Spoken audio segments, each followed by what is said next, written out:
All right, we're up. We're on episode 3 of the rebranded Miles to Go with Dylan Wykes on his adventures towards Grandma's Marathon. Dylan, how are we feeling today? Good. Feeling good. Actually, you know what? Kind of in the thick of training, kind of in those peak weeks. And you ever know when you ever have this when you like wake up in the morning and you just lay in bed for like an extra minute and you're like, what's gonna hurt this morning when I stand up?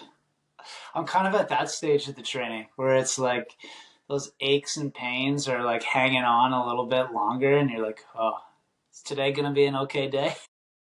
Yeah, yeah. You just like, and you find that balance between like, this is manageable sore, where this is a little concerning, where it's so true. And oh my gosh, you'll drag your ass through some terrible easy runs, and it is the trials of miles, as they say, from Once a Runner, right? And I listened to that book when I was away, and it's been probably 15 years, and I was like, wow, this really does resonate more, maybe even more now, and I really enjoyed it. But how are you recovering? I mean, we talked about this last week, but like, do you have massages planned or anything like that? Funny you say that because Coach Jake is also a massage therapist and my training partner. I feel bad because he's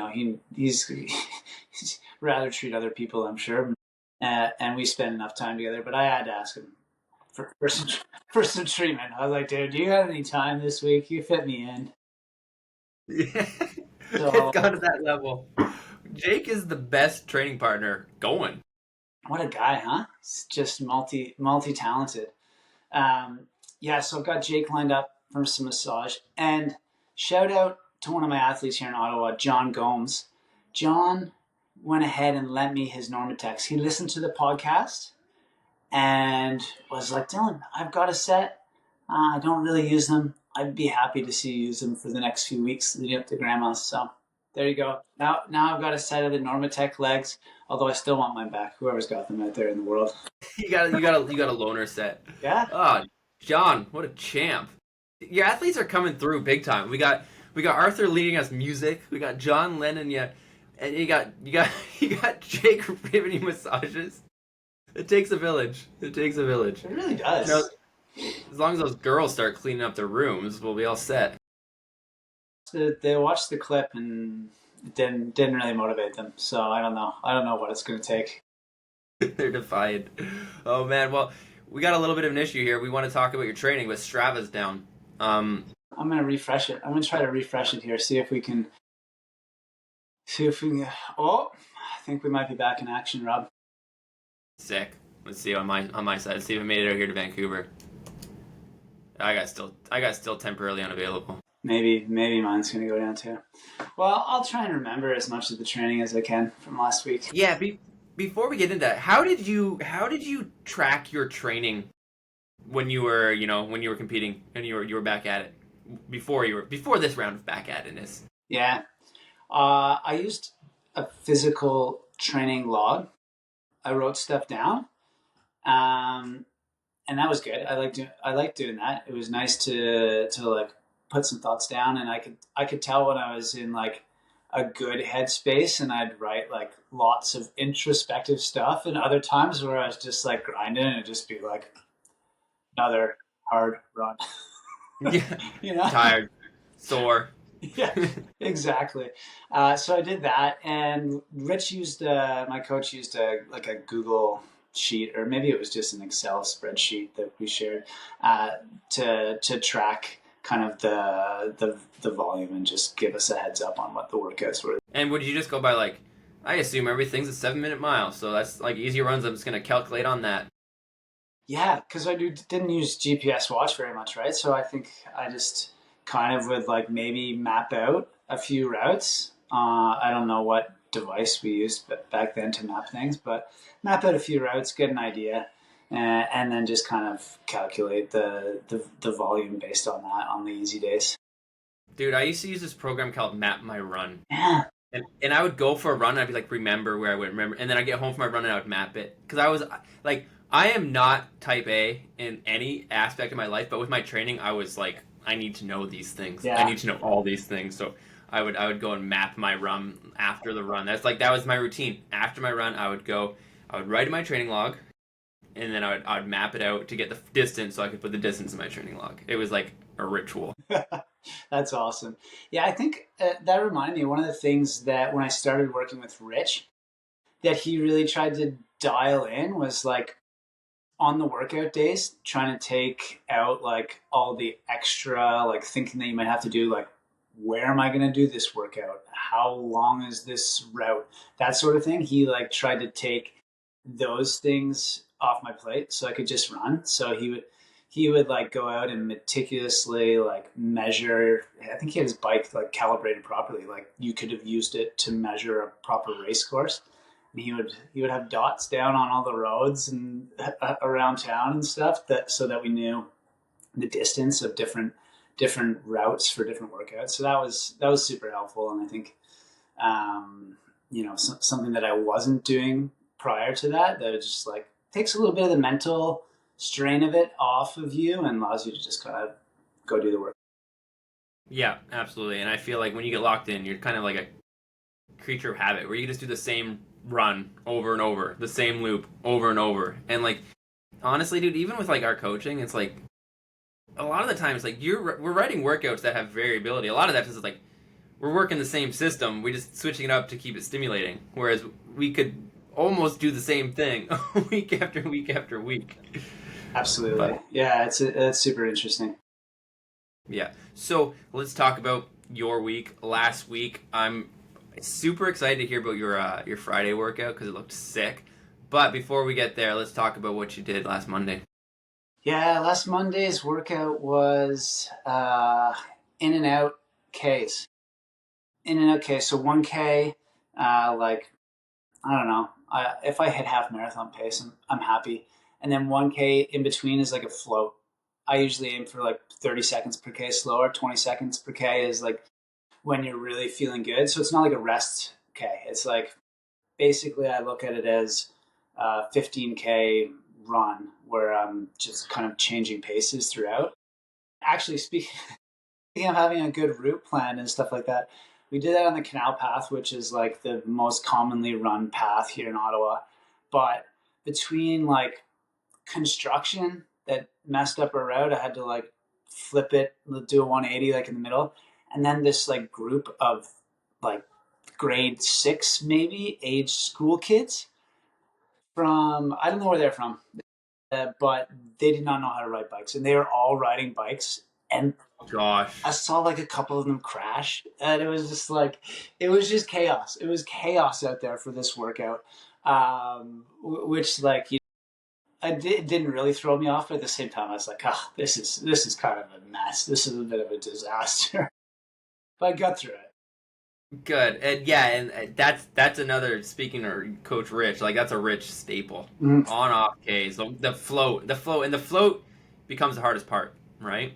Because in our head, on is on. We know how to run hard, right? But it's like being able to then feather it back but still be jamming. That workout becomes so hard where like you'll consistently be like 310 on the ons. All the ons will be, but you look at the offs, they're all over the damn place. It's hard to lock those in. exactly, and I found when I did that a lot, that workout, I would know when my fitness was coming along, when I could really dial in those off case, when I could hit them consistently and get them, as I say, maybe 20 or 25 seconds slower than the ons, but like feel like I could trust what I was running for those and nail those as well. That then I knew I was fit. It didn't matter, like you said, you could run the on Ks there or thereabouts, no matter what. But it was how you run those offs that's kind of a telling sign. 100%, 100%. It's like, and that's like being able to have a spectrum of paces is so nice, and it's a skill that's so hard because like we have as hard as we want to go. That's like hard is hard, so it's pretty simple. And then we have like easy, right? Yeah, So like when we're usually doing like hard for a K, easy for a K, you lock that in. But when you have to like find somewhere in that spectrum, it's like it's hard to lock that down. So when you can lock that down, like okay, I have a good sense of feel, I have a good sense of pace, and that's an art. And it takes a lot of running to find that and be able to do that. Absolutely. Yeah. I mean, workouts like that or that exact workout I've done, dozens of times probably now. So I kind of have the confidence going into it, but it's hard to instruct someone on how to do that, especially like first time out. It's going to take them a few times to get a workout. Yeah, it's like off, and then sometimes it blends too much where it just becomes a straight up tempo run, which is Right. Yeah. If your paces are too close between the on and the off, then it's like you're kind of defeating the purpose too. You might as well just do a straight up tempo. So yeah, it's a fine line to try and ride with the workout like that. But yeah, it went pretty good. good. It went well, and then easy runs the rest of the week until Friday's biggie. Yeah, easy runs. Tuesday is still my least favorite day of the week. Just like slog it, just feeling awful. But now that I've got all the recovery tools in my back pocket that we talked about, Yes. I'm just gonna be doing great from now on. But yeah, Tuesday, Wednesday we try to do like a little bit of a longer easy run, inspired by Coach Justin Kent. Looked at a little bit of his training, and he would do sometimes do like a midweek. He was probably doing 25, 30K. I get in like 22 on like a midweek single. So that's good. You used to always do that. That was something that you would do, and that was again Coach Rich, because I remember this would have been 2012 when you were training for the Olympics. I came to Flagstaff to train with you, and I had come from Vancouver, got on a plane, flown to Phoenix, got on a bus, drove up to Flagstaff. You picked me up, and you're like, "You ready to run?" And I was like, "What?" And then you're like, "Yeah, I've got like 15 miles," because like that was, and I was like, "What?" And so I just been this big ass travel day. You took me out to this dirt road in Flagstaff and made me run 15 miles. It was awful. I was like, "What am I doing here? This is the hardest run I've ever done in my life." Because you didn't dick around on those runs either. Like you were fit. You were training for the Olympics, and I was 7,000 feet, no sleep, just getting my ass kicked. I was like, I want to go home. I'll never forget that run. It was brutal. Day one. That's cruel of me. I can't believe I was just so locked in at that point. I was like, yeah, let's go for a run. What's wrong? Why wouldn't you run 15 miles straight first day at high altitude? Just jumped like literally out of like a shuttle. Like you're like, all right, did you bring your run? Oh, I was like, welcome to the big leagues, kid. But those Flagstaff training camps were sick. Like that's yeah. But yeah, that run like A1 Mountain Road or stuff like that. Like that stuff's so much fun. That was so much fun. Did you ever do altitude tents? Oh yeah, we did. Yeah. I did the altitude tent for a while. Probably pretty consistently, like 2010 to 2012 when I wasn't training in Flagstaff at altitude. I would do it, but anytime Francine was around, she hated it. It was like one person in there was kind of like terrible as it was, but two people, it just got hot, awful, and she was like, this sucks. I don't want to do it. That'll kill the romance for sure. Absolutely. So yeah, I think there were some pockets of time there where it didn't get used, but I don't know. Someone told me it was a good thing to do. I tried it. It seemed to help. I had one as well. I bought one that like filled up half a room. It literally, because I had a bachelor apartment, it filled up half my apartment. And like I remember one time like the cable guy came, he's like, What is that? He's like, is that like a marijuana smoking device? I was like, yes, I've converted my apartment into a marijuana smoking box. That's so Vancouver of them to think that, isn't it? Yeah, it was. But I mean, I get it. It's like, are you tremendously sick, or are you like, what's happening here? I spent all my time in that freaking thing. I had the TV, and I'd have a little oximeter on my finger, and that's all I would do. I'd run in there and hang out in my altitude tent. Yeah, because I think the science or the recommendations at the time were like you got to be there like 14 hours a day kind of thing to get the benefits, right? Like in the tent. So I don't know, you sleep for maybe 8, 9, 10 at night. So you got to find another 4 or 5 hours during the day to like get in there. Yeah. Yeah, and one time Gillis had one, and speaking of, me and Francine, the first night he had one and his partner, they slept in it. His partner woke up and had a panic attack in the middle of the night and tore the thing apart. So, Like literally, she went through the wall. She went through like the plastic window, so he had to duct tape his back together. Oh Oh man, that's gosh. brutal. But I could see that. I could see this. He probably like jacked it up to like 10,000 feet straight away, and she's suffocating in there. Oh gosh. The partners, the things that we put them through. But yeah. So, anyways, back to training. You did your little bit of your midweek. You did your midweek longer one, and then you geared up for you have a huge one on Friday. What does Thursday look like in preparation for that? Thursday, yeah, is probably my lightest day of the week to get ready for that. I think I did maybe 12K and some strides, so like hour easy and some strides just to kind of give the body a bit of a break. The strides are nice. I like strides the day before a long run or before a hard workout, just to kind of remind your body what's coming the next day and give you a little bit of stimulus to get ready for it. But at the same time, trying to freshen up without like backing off the training, right? Yeah, yeah. You want to maintain your workload, especially because you said you're in the meat of it. So like you got to accept a certain level of fatigue and a certain level of soreness, and work with it. So what was the plan Friday? Friday, the idea was to get in 40K, Oh, and yeah, that's so far. it is very far. The idea there was just that I haven't done the marathon distance in a long time. It's not like I go cycle to cycle of marathon training anymore. So I thought going close to the marathon distance at least once in the training cycle would be a good idea. And I wanted to be steady. So the goal was like to average 345s per K was what I put down. And we decided to do it as a little bit of like a progression. So not just try and lock in at 345s from the go and stick there. We made it a little bit of a breakdown, like 10K at 355s, 9K at 350s, 8K at 345s, 7K at 340s, and then 6K at 335s. That was the goal. I think we exceeded that a little bit. It was one of those things where you've probably done this in a progression run before where like you get a little bit ahead in one segment and then you're like, wow, I've got to stay that same bit ahead for the next segment. I can't go from running our 345 section, we ended up running 343s, I think. So then automatically, instead of saying, oh, well, let's just stick to the 340s, you're like, oh no, I got to run 338s on this next segment, right? So you kind of like edge it up a little bit, bit by bit.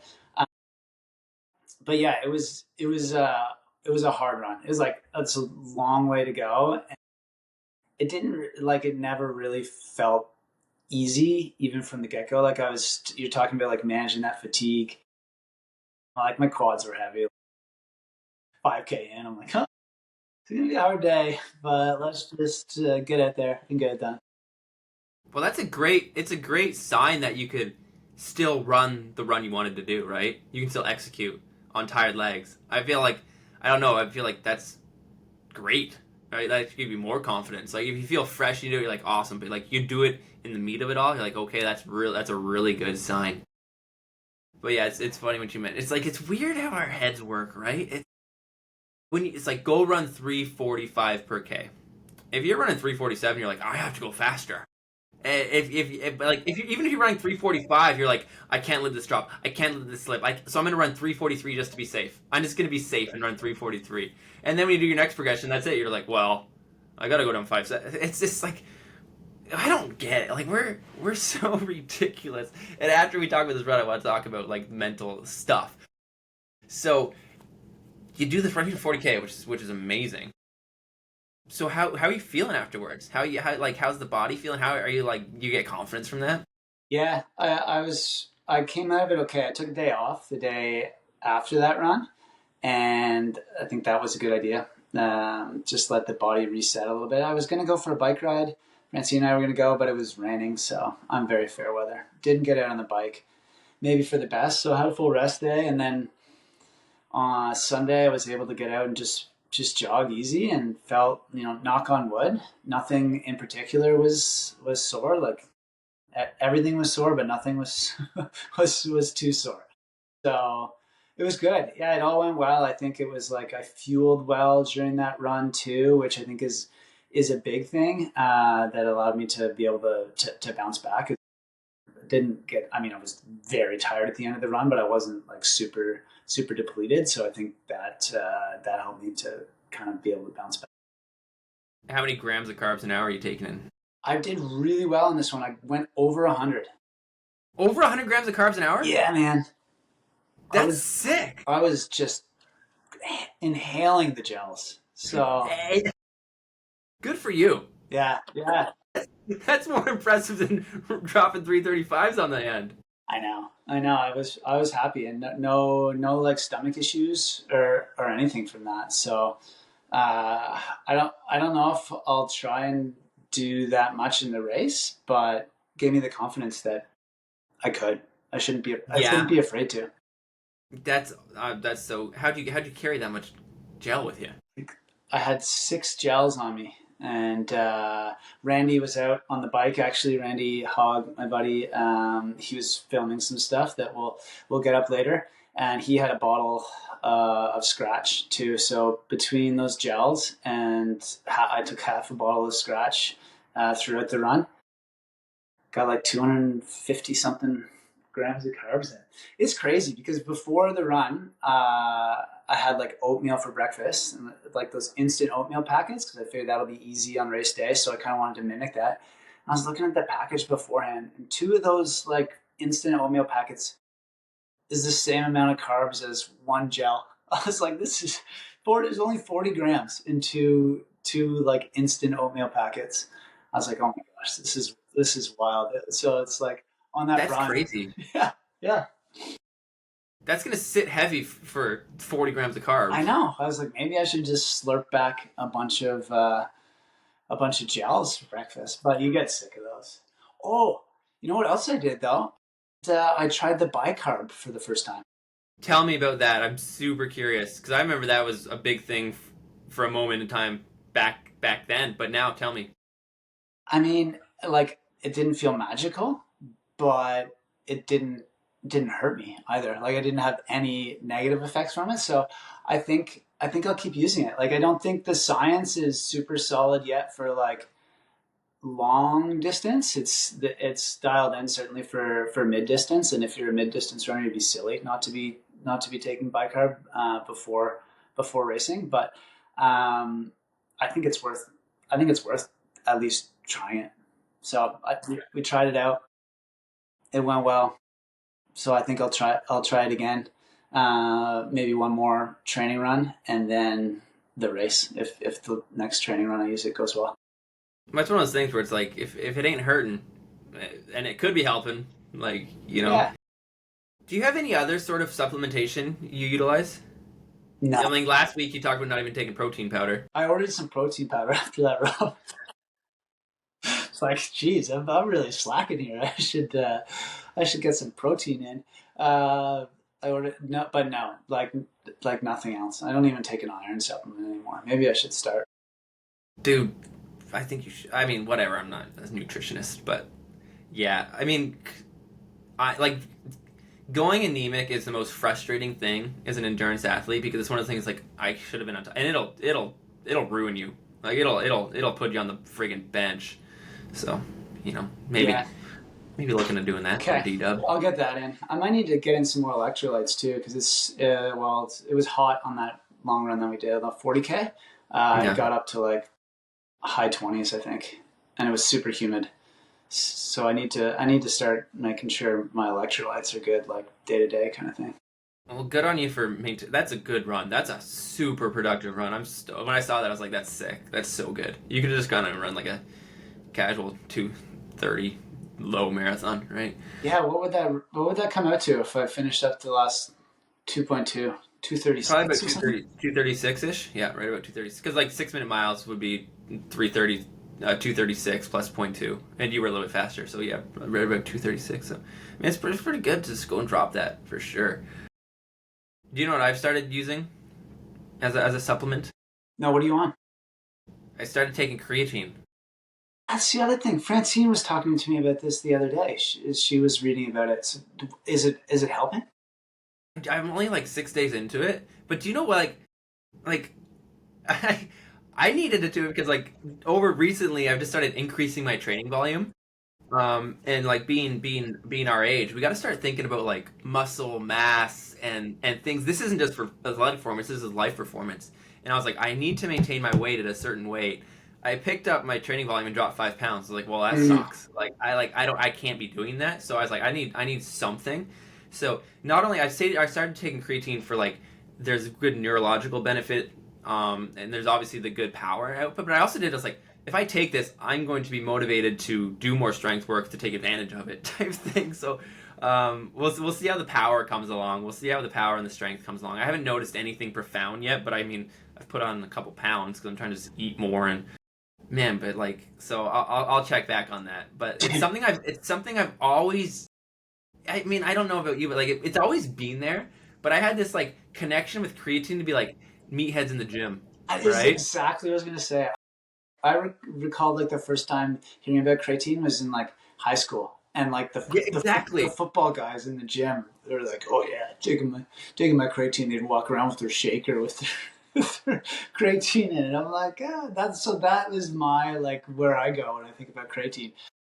It's yeah, it obviously has its purpose for all of us, especially as we get older. So Yeah, remain to be on it's that. really. I find it's really kind of like it's very talked about and right now, and so I'll give it a go. So let's talk a little bit about, and I got the shout out to your athlete Kendall Paul. She's great. Like she's such an enthusiastic, positive, and she was asking me a lot about kind of the mental side and something I want to talk about anyways. It's like kind of like physically we had where we are and where we're trying to get to, but mentally, when you were training, like we talked about kind of like with that Flagstaff camp, like you had that drive and that like this is happening no matter what. I'm so locked in, and that comes with like mental just toughness and mental focus. And I found myself after I kind of got out of like the high level, it went away and it was hard to get back. Like it was hard to get back in that like I'm doing this even if it kills me. So how are you finding that mental re-engagement into the sport? Yeah, that's an interesting question. Because yeah, when I was in it at like the elite level, training for the Olympics and stuff like that, there was like no compromise. It's like you did not allow yourself to make excuses, right? Whereas now I've got a lot more reasons to make excuses to maybe not do a training run or for things not to go well. Um, I think I'm just one of the things is I think I'm really enjoying it, and I'm really curious. I'm more curious now about how the training is going to go. So I think that approach when I go to do a hard run or a hard workout has really helped me be like not so much in the sense of having to think, okay, here's the goal, I have to get it done today. It's more of, oh, this is what I'd like to see come from this workout. I wonder if I can achieve this. And I feel like that's been a good reset for me, that it's not been an approach that I've had before. That's helped. But I must say, when you get into the like thick of a run at 37K, when Jake's dropping me on this long run, and I'm like, oh, I just got to hang on. I just use some like simple like power phrases to keep me going. Sounds hokey, sounds cheesy, but just little things to like not pack it in, not give it up. That aren't rocket science, but I think it's important to like have a few things to hang on to that will keep you going and keep you kind of in it mentally, if that makes sense. No, it makes so much sense, and that's. Did you ever work with a sports psychologist when you were? I never did. I didn't do a lot of stuff on the mental approach to things. I wish I had though, Rob. I feel like I Me would too. have.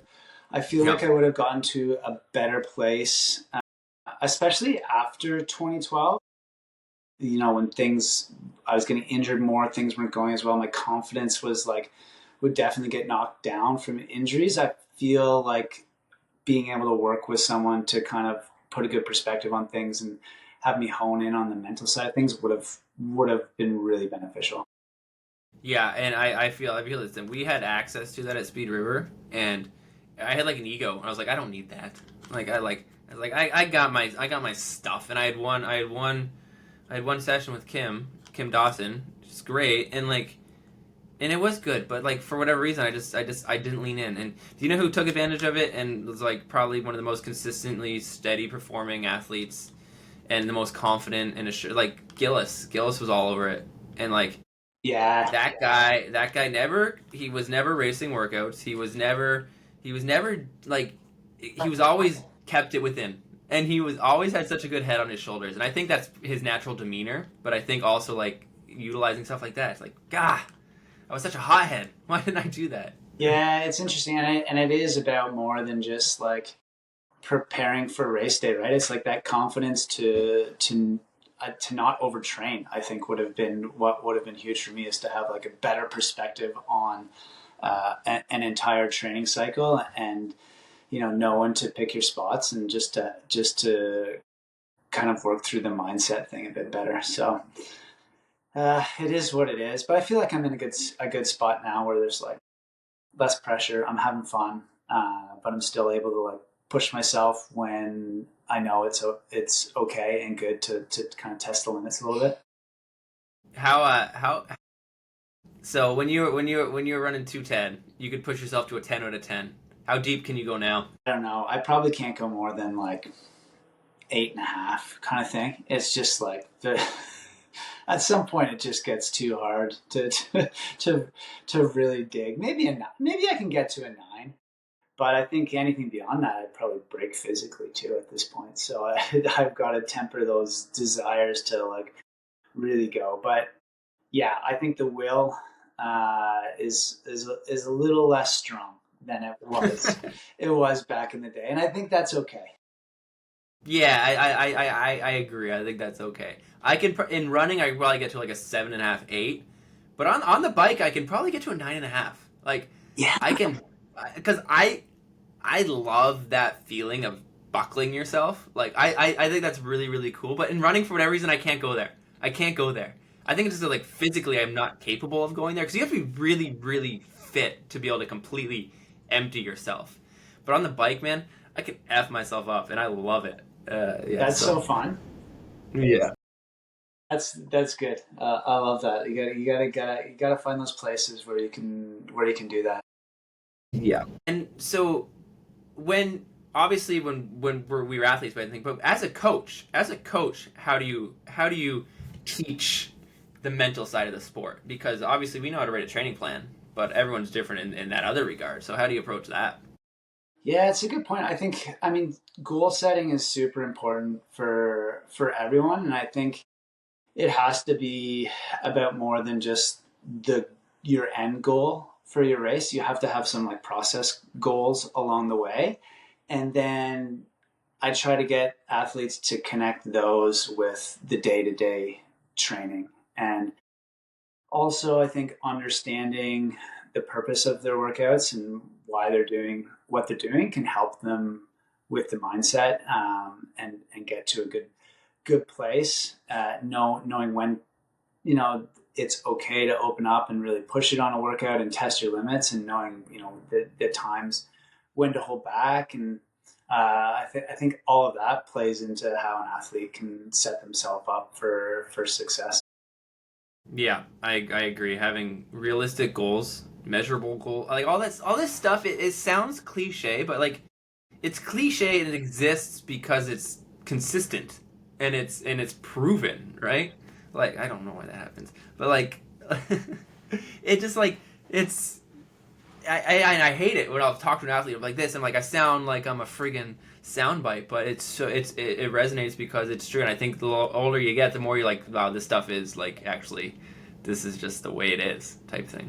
Yeah, and it works. And I think for athletes like us who maybe we figured some of this stuff out on our own along the way, and there wasn't really like labels on a lot of these things.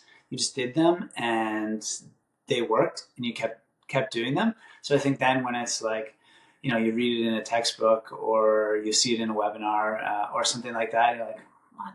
Obviously that makes sense. Like, you don't have to put a label on how to set a goal, but you really do, because not everyone goes through that kind of high performance route and doesn't figure a lot of this stuff out for themselves. It's not second nature, so it's important for sure.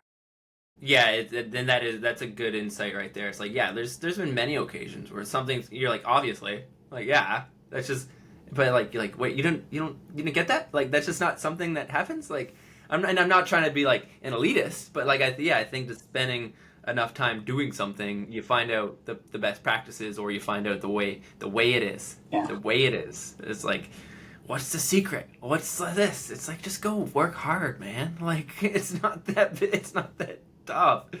What should I do? Should I be doing this? Should I be doing this? You should be running more, probably. But yeah, so. Oh man, what was your volume last week? I think I peaked 135, so that's the most that I've done. Strava's down, so I can't actually confirm that. Somewhere between 130 and 135 and On 6 days. on 6 days of running. So that's pretty good, eh?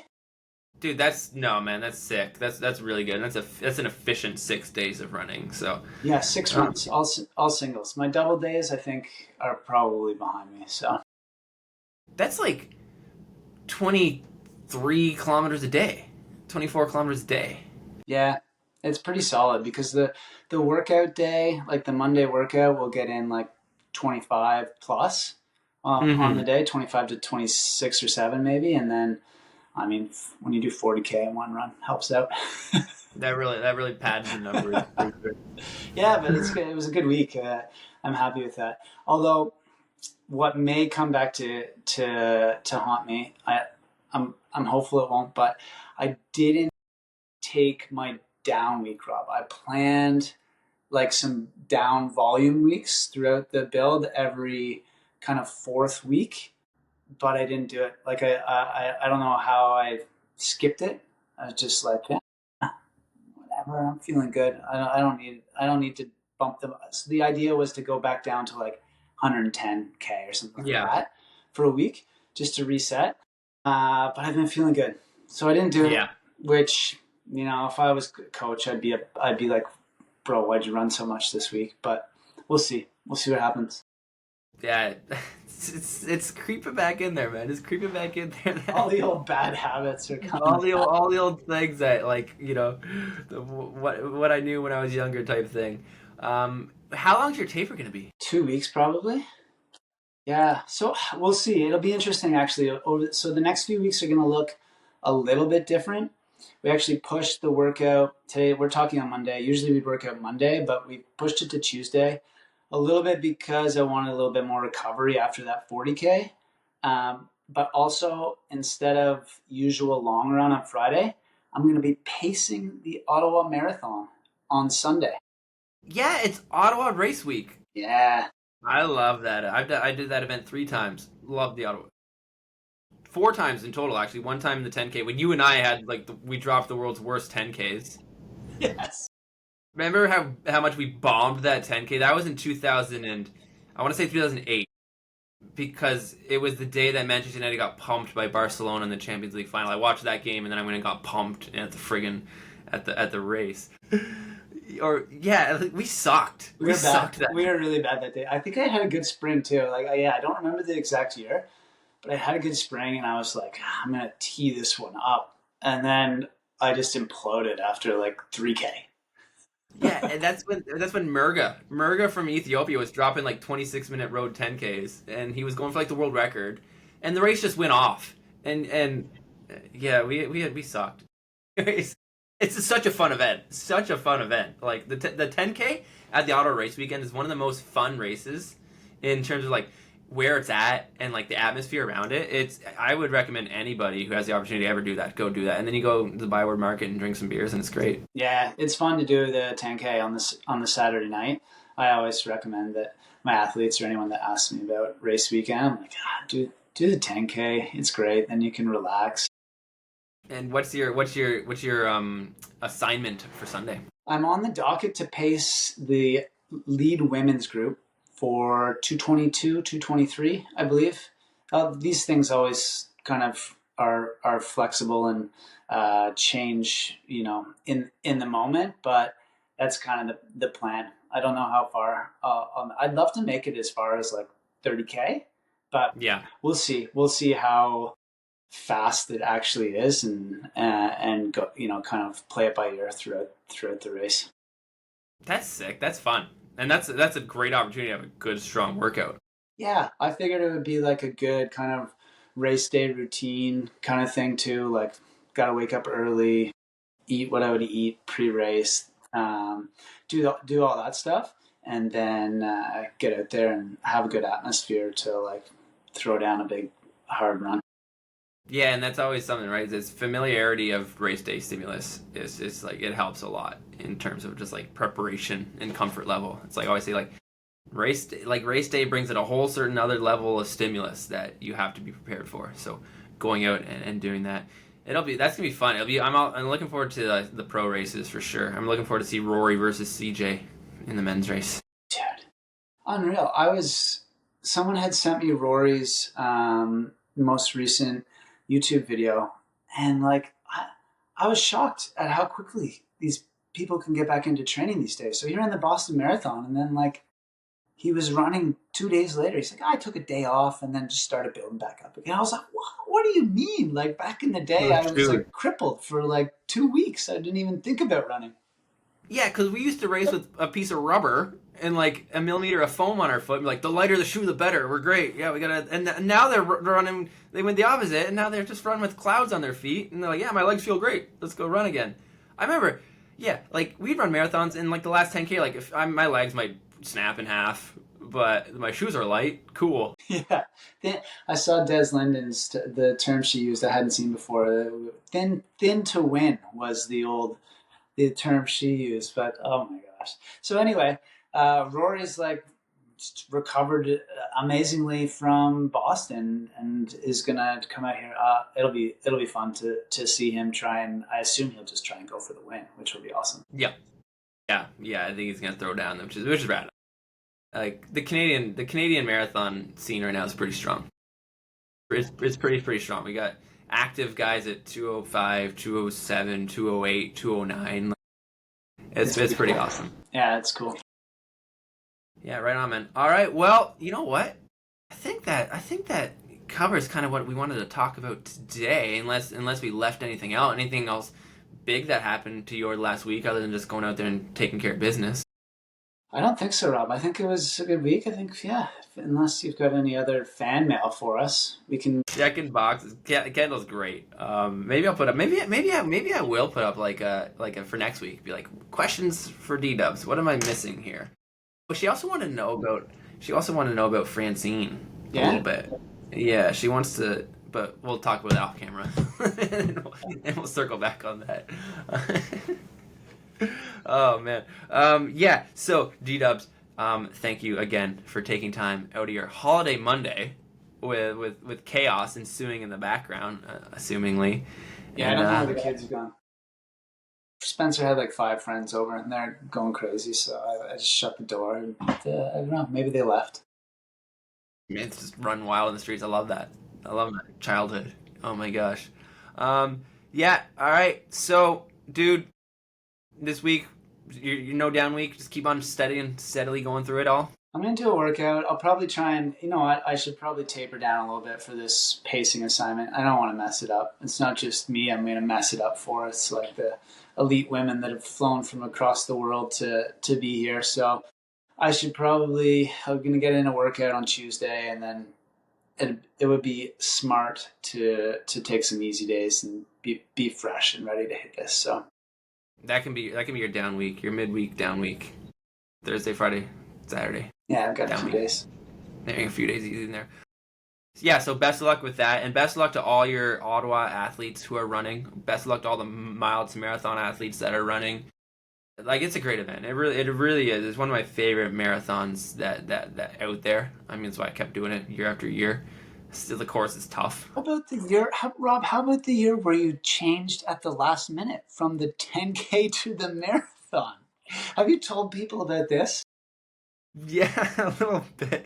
Well, that was an economic choice. It was a financial decision. You were just Dude, that you was looked at the start list, you looked at the prize money, and you said, "Forget it. I'm going 4 times as far." 2013. I'd just run Boston. I'd run well at Boston. I was fit. I went 11th at Boston.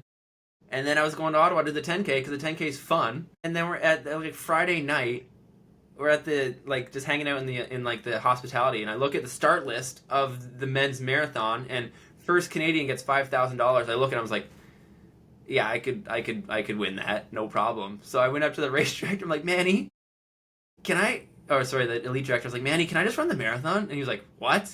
I was like, yeah, like come on. And he's like, okay. So, And then you were Canadian champ. Dude, that's the only time I ever won the marathon, the Canadian Marathon Championship, because you and Gillis and Reed were always kicking my butt. But like, that's when we were just fit. Like, I jogged at 218. I just went and jogged at 218. It was like nothing, and won the Canadian Championship, and it was amazing. And then, so that was a crazy year for myself because April Boston, May that, and then August went to the World Championships in Moscow. That's right. Placed 20th. I had a great race there. And then in October went to Toronto and ran 2:13 PB. Like that was sick. And then I was never good again though. So I never ran. I don't think I ever ran faster than 2:16 again in my career. I think I kind of cooked myself there. Yeah, that's interesting though, because that similar experience for me, like trying to qualify for the Olympics.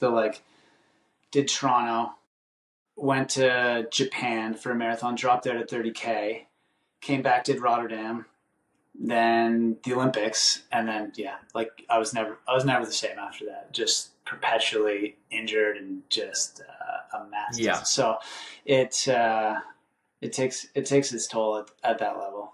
If only we had the shoes, Rob. If only. 100%. I don't think I had a single good run between the World Championships and Toronto. Like every run, I was just like, oh, but like I was like, I just got to get to the start line. And then Toronto, I had a decent enough day. I think it was just because like I had like at that point I had like 2 to 3 years of like 200+ kilometer weeks average every week. So I was just like a tank. And then my body was like, that's enough of that, bud. Couldn't get back. Oh well, it's good to. Now. Yeah, good to reflect on the glory days, but hey. They were glory days. They were glorious for sure, and we're still out here. We're still kicking, so it's great. Yeah. All right, man. Well, again, thanks a lot for chatting. I love talking glory days, and I love talking. I love that you're back at it, and you're touching, and you're getting those senses of like, oh yes, oh these feelings. There's as much as I like riding a bike, as much as there's no better feeling than locking in on a long run and just going and just feeling effortless. Like there's no better feeling to me in the world of just like finding that flow while running.